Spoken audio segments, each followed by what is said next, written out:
Hi, I'm Saima. I am the head trainer at CareCraft-Academy. Did you know infrequent breaths or gasping is not actual breathing in cardiac arrest?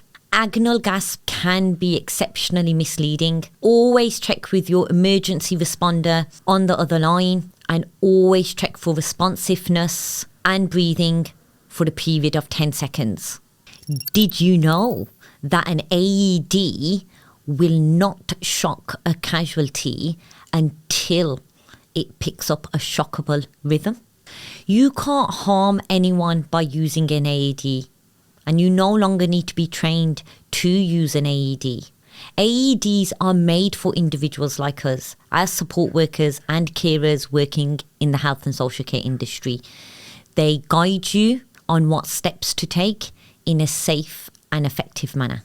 Did you know that disposable gloves are not a substitute for hand washing?